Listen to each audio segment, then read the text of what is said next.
आज हम बनाने वाले हैं सौंठ, गोंद और मेथी के लड्डू, जो कि सर्दियों में बनाए जाते हैं खासकर। तो एक बार फिर से स्वागत है आपका अपने चैनल नियति होम कुकिंग में। आइए देख लेते हैं मैंने क्या क्या सामग्री ली है। तो यहाँ पे मैंने 1 किलो सूखा नारियल ले लिया है, 150 ग्राम जीरा लिया है, 500 ग्राम किशमिश ले ली है और 500 ग्राम ही खारक ले ली है, 500 ग्राम बादाम ले ली है, 500 ग्राम काजू ले ली है, 150 ग्राम पिस्ता ले लिए हैं और 150 ग्राम खसखस ले लिए हैं। नारियल को मैंने बारीक बारीक काट लिया है इस तरह से, और खारक के भी मैंने बीज निकाल कर इसको भी बारीक बारीक काट लिया है टुकड़ों में, और ये सारे एक साथ रख दिए हैं। यहाँ पे कुछ और भी सामग्री ली है। ये हमारे जीरा हैं, 100 ग्राम मेथी है, 250 ग्राम हमारे मखाने हैं, 100 ग्राम हमारी गोंद है और 100 ग्राम हमारी सौंठ है, और ये 3 केजी करीब गुड़ है। तो गोंद और सौंठ अपने अकॉर्डिंग कम ज़्यादा या कोई भी ड्राई फ्रूट हटा सकते हैं, बढ़ा भी सकते हैं। ऐसा मैंने मेजर करके कुछ नहीं लिया है। तो यहाँ पे हम ले लेंगे 200 ग्राम करीब घी, और घी को हल्का सा गर्म होने देंगे। तो उसमें थोड़ा थोड़ा करके हम गोंद को डालेंगे, एक बार में हम सारे गोंद नहीं डालेंगे, और इसको इस तरह से चलाते हुए हम इनको सेक लेंगे। और ये देखिए हमारे गोंद सिक गए हैं, कलर थोड़ा चेंज हो गया है, इसे हम निकाल लेते हैं और दूसरा बैच भी हम इस तरह से तल लेंगे। तो उसी कढ़ाई में हम वापस से अपना दूसरा बैच डाल देंगे और इसको भी हम चलाते हुए इस तरह से सेक लेंगे। और ये वाले लड्डू सर्दियों में बना के ज़रूर खाना चाहिए, बहुत फ़ायदेमंद होते हैं। तो ये भी हमारे सिक गए हैं, इनको भी हम निकाल लेते हैं। इसी कढ़ाई में वापस से हम अपने किशमिश डाल के इनको भी सेक लेना है, और फूलने तक इनको भी चलाते हुए सेकेंगे। और ये भी गुब्बारे की तरह फूल गए हैं, तो अब इनको भी हम निकाल लेते हैं। ये भी हमारे सीख चुके हैं। तो दूसरा बैच भी हम सेक लेते हैं, इनको भी चलाते हुए सेक लेना है फूलने तक। तो ये भी हमारे फूल के तैयार हो रहे हैं, चलाते रहेंगे। तो इनको भी हम फूलने लगे हैं, इनको भी निकाल लेते हैं हम, और वापस से इसी कढ़ाई में हम अपने काजू डालेंगे और इनको भी चलाते हुए सेक लेंगे। काजुओं को थोड़ा ध्यान से सेकेंगे, क्योंकि हल्का सा जैसे ही कलर आएगा हम इनको निकाल लेंगे। ओवर कुक नहीं करेंगे, वरना ये अपनी हीट में भी बाद में पकते हैं, इसलिए पहले ही हम निकाल लेंगे। और उसी में हम बादाम भी डाल देते हैं और इनको भी हम सेक लेते हैं। और इनके जब छिलके ऐसे फूलने लगेंगे, चटकने लगेंगे, फटने लगेंगे, तो हम समझ जाएंगे कि ये सिक गए हैं, और इनको भी निकाल लेते हैं। ये फटने लगते हैं, चट चट चट की आवाज़ भी आने लगती है। और तो ये निकाल लिए हैं, और इसी में पिस्ते डाल के इनको भी सेक लेते हैं, और इनका भी कलर चेंज हो गया है, ये भी सिक के तैयार हो गए, इनको भी निकाल लेते हैं। तो इनको भी हमने निकाल लिया है, और डालेंगे अब खारक कटे हुए, तो इनको भी हम डाल के सेक लेते हैं। और घी थोड़ा कम लग रहा है, तो यहाँ पे मैं थोड़ा घी डाल दूँगी। घी अच्छा डला हुआ होना चाहिए, इसलिए घी की ज़रूरत पड़े तो हम डाल लेंगे, क्योंकि आटा और ड्राई फ्रूट सेकते समय ही हम ज़्यादा घी डालेंगे, बाद में इतनी ज़रूरत नहीं पड़ेगी अगर हम पहले ही डाल लेंगे तो। और इस तरह से हम इनको सेक लेंगे, क्योंकि इनको सेकते समय जितना अच्छे से घी डलेगा उतना ही अच्छा स्वाद आएगा। तो इनका भी कलर बदल गया है, और इनको भी हम निकाल लेते हैं एक प्लेट में। और जो हमने पतीला लिया था उसमें सारा कुछ सेक सेक के इकट्ठा करते जाएंगे। तो इनको भी हमने सेक लिया है, और हम इसी में नारियल भी डाल के हल्का सा इसको भी भून लेंगे। तो इसमें भी हमें थोड़ा सा घी कम लग रहा है, इसमें भी हम घी डाल देंगे, और इसको भी हम चलाते हुए इस तरह से लाइट ब्राउन होने तक इसको भी हम सेक लेंगे, तल लेंगे। और ये भी देखिए थोड़ा सा कलर बदल गया है, इनको भी हम निकाल लेते हैं। और इसी तरह से बाकी का दूसरा बैच बचा हुआ जो है वो भी हम तल लेंगे, तो वो भी डाल देते हैं, और इनको भी चलाते हुए इस तरह से भून लेंगे, सेक लेंगे। और घी कम लगे तो वो आप डाल सकते हैं। ये भी सिक गए हैं, तो इनको निकाल लेते हैं, और इसका घी हम अलग कर देंगे, हटा देंगे। और फिर हम जो मखाने हैं उनको डाल के सेकेंगे। मखानों में घी नहीं डालेंगे वरना वो एक साथ ही पी जाते हैं, तो घी डालने का कोई मतलब नहीं है। इनको ऐसे ही सेकेंगे और तोड़ के देख लेंगे थोड़ी देर में। और अभी ये नहीं टूट रहे हैं तो थोड़ा और सेकेंगे। जब ये टूटने लगेंगे आराम से तब लगेगा कि ये सिक गए हैं। दूसरा बैच भी हम इस तरह से भून लेते हैं इनको। और ये भी हमारा सिक के तैयार हो गया है, तो इनको भी हम हटा देते हैं। कढ़ाई में वापस से थोड़ा सा लेंगे घी और इसमें डालेंगे जीरा और धीमी आंच पर इस तरह से इनको भून लेंगे चटकने तक। तो ये भी हमारे भून के तैयार हो गए हैं। इनको हम साइड कर देते हैं। उसी कढ़ाई में वापस से घी डालेंगे और जो मेथी है वो उसको भी सेक लेंगे चटकने तक। तो ये भी हमारी भुन गई है और इसको हम ठंडा कर लिया है और इस तरह से जार में डाल के और पीस लेंगे तो हल्का सा दरदरा। और इसको इस तरह से घी में मिला के रख देंगे। इससे क्या होगा, ये अच्छे से फूल जाएगी। और इस तरह से कोई कूटना लें और इसमें ये मखाने डाल के और इस तरह से कूट लें।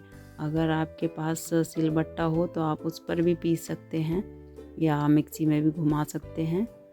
मैं ऐसे ही कूटती हूँ। और इसी तरह से बादाम भी कूट लेंगे, क्योंकि इसमें कूटने से क्या होता है, एक बराबर के दाने कूट के तैयार होते हैं और मिक्सी में घुमाओ तो वो महीन हो जाते हैं कुछ।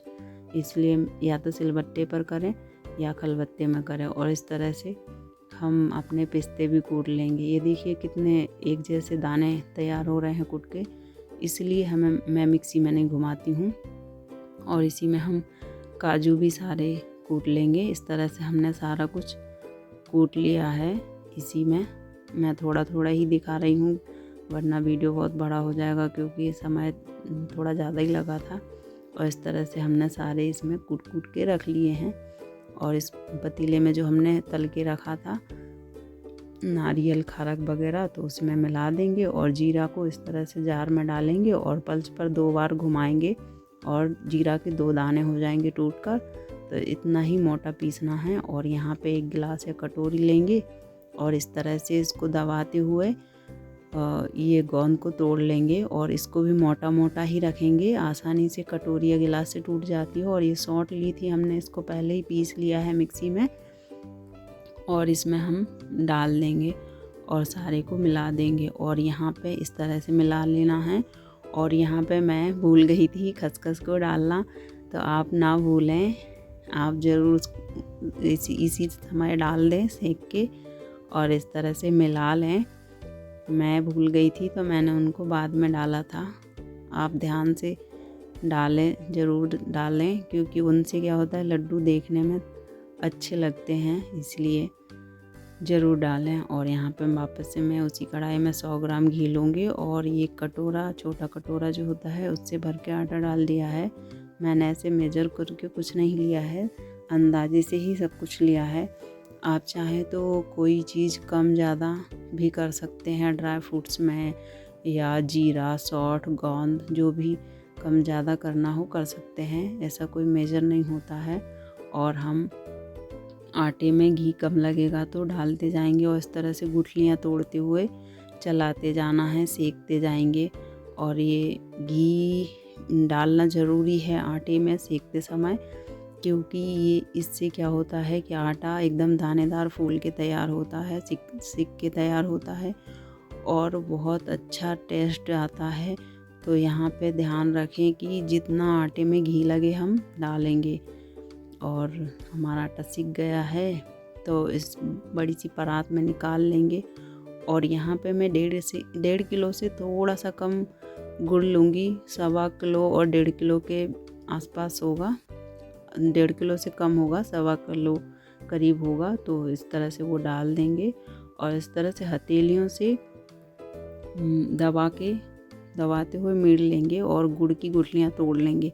इससे क्या होगा, जब हम लड्डू खाते हैं ना तो गुड़ की डेलियाँ मुंह में नहीं आती हैं, वो लड्डू खाते समय बुरी लगती हैं। इसलिए इस तरह से गरम गरम आटे में ही हम गुड़ की डेलियाँ तोड़ लेंगे। और ये काम बड़ा ध्यान से करेंगे, क्योंकि गुड़ और आटा गरम होता है तो वो हथेलियों में चिपक जाता है। और यहाँ पे हमने जो मेथी को घी में गला के रखी थी, देखिए कैसे जम गई है ठंड के कारण। तो इसको भी हम तोड़ के और इस तरह से आटे में ही और इस तरह से मिला लेना है, तोड़ते हुए, मीड़ते हुए। और ये मेथी के लड्डू बहुत फ़ायदा होते हैं, ज़रूर से सर्दियों में बनाना चाहिए। इससे खून साफ़ होता है, कमर दर्द, कमज़ोरी, थकान, जोड़ों का दर्द, ये सब गायब हो जाता है। और फिर मीड़ लिया है और ड्राई फ्रूट्स डाल देंगे। तो मैंने यहाँ पे आधे से थोड़ा कम ड्राई फ्रूट्स डाला है, क्योंकि बाकी लड्डू मैं बिना मेथी के बनाऊँगी, तो मैंने आधे से कम लिया है। और ये सब मिला लेंगे हम, और दोनों हथेलियों की मदद से इस तरह से मिला लेंगे। और घी देखिए यहाँ पे हम पिघला के ही डालेंगे, जमा हुआ घी बिल्कुल नहीं डालेंगे। जितनी ज़रूरत पड़े उतना घी हम पिघला के ही डालेंगे। और आप देख पा रहे होंगे इस तरह से हमें दोनों हथेलियों से मीड़ते हुए और दबा दबा के सारे लड्डू बना लेने हैं। और मैं दिखा नहीं पाई हूँ ठीक से, क्योंकि मैंने अकेले ही वीडियो शूट करा और लड्डू भी बनाए हैं। मुझे लगा कि शायद वीडियो बन रहा है, बट वो अच्छे से नहीं बन पाया है। तो देखिए, आप देख पा रहे होंगे इस तरह से मीड़ना है और दबा दबा के बना लेने हैं सारे लड्डू। तो यहाँ पे मैं इस तरह से बना लेती हूँ। और ये लड्डू जो न्यूबॉर्न बेबी की मदर होती है उनको भी खिलाए जा सकते हैं इस तरह से बना के। और बड़े बूढ़े बच्चे कोई भी खा सकते हैं। ये लड्डू बहुत ही हेल्दी होते हैं। आप रोज़ सुबह एक लड्डू खाएं दूध पीने से पहले, तो इससे थकान, कमज़ोरी भी दूर होती है। और जो जोड़ों में दर्द होता है, ये सब कमर दर्द, जोड़ों का दर्द, ये सब भी गायब होता है, क्योंकि इसमें मेथी डली हुई है और मेथी बहुत ही गुणकारी होती है। तो ये लड्डू हमें ज़रूर बना के खाना चाहिए। और ये देखिए, मैं खसखस जो डालना भूल गई थी ना, तो अब मुझे याद आया है, मैं यहाँ पे डाल देती हूँ। और बाकी के बचे हुए हमने जो तैयार किए वो ड्राई फ्रूट्स के मिक्स है उसमें डाल देंगे। और इस तरह से ये जो खसखस के बने हुए लड्डू देखने में भी अच्छे लगते हैं और साथ ही खाने में भी अच्छे लगते हैं। जो खसखस के दाने दिखते हैं वो बहुत अच्छे लगते हैं लड्डू के ऊपर। तो इस तरह से ज़रूर बनाएं। और हमारे ये 40 करीब लड्डू बन के तैयार हुए थे मेथी के, तो हमने तैयार कर लिए हैं। और वापस से उसी कढ़ाई में हम घी डालेंगे और उतना ही 1 कटोरी जितना आटा लेंगे, वो छोटा कटोरा जो मैंने लिया था। और मुझे यहाँ पे घी की ज़रूरत पड़ रही है तो मैं और घी डाल लूँगी। और घी आटे सेकते समय ही मैं ज़्यादा डालती हूँ, बाद में मुझे ज़रूरत लगती है तो बहुत कम डालती हूँ, क्योंकि हम आटा सेकते समय भरपूर घी डालेंगे जितनी भी हमें ज़रूरत पड़ेगी, क्योंकि ये दानेदार सिक्के तैयार हो जाता है। और उसी परात में ये आटा और गुड़ डाल लिया है। यहाँ पे मैंने गुड़ 1.5 किलो करीब डाला है। और ये गलती हो गई फिर से मुझसे कि मैंने ड्राई फ्रूट्स डाल दिए। उससे क्या होता है कि गरम गरम आटा रहता है तो ये गुड़ की डेलियाँ फोड़ते नहीं बनती हैं। और इस तरह से फोड़ लिया है हमने, गुड़ की डेलियों को तोड़ लिया है। और बचा हुआ जो ड्राई फ्रूट्स तैयार किए थे वो डाल देंगे। और अगर आपको यहाँ पे घी और गुड़ की कमी लग रही हो तो आप अपने हिसाब से डाल सकते हैं पिघला के घी को। और इस तरह से मीड़ते हुए इनको भी हम बना लेंगे सारे लड्डुओं को। तो ये देखिए, इस तरह से हम बनाते जा रहे हैं हथेलियों से मीड़ के। और जल्दी जल्दी ही गरम गरम में काम करें ये लड्डू। और अगर आपके पास 2 लोग 3 लोग हो बनाने के लिए तो आप किसी की हेल्प ले सकते हैं, वरना अकेले भी बन सकते हैं, इतना भी कोई हार्ड नहीं है। तो इस तरह से हमने सारे लड्डू बना के तैयार कर लिए हैं। तो टोटल हमारे 100 से ज़्यादा लड्डू बनकर तैयार हुए हैं। और ये रोज़ सुबह 1 लड्डू खाएं, दूध उसके ऊपर दूध पिएं और सर्दियों को एंजॉय करें। और बहुत अच्छे लगते हैं ये लड्डू, आप ज़रूर बनाएं। और मेरी रेसिपी कैसी लगी है कमेंट करके ज़रूर बताएं। मिलती हूँ एक और नए वीडियो में।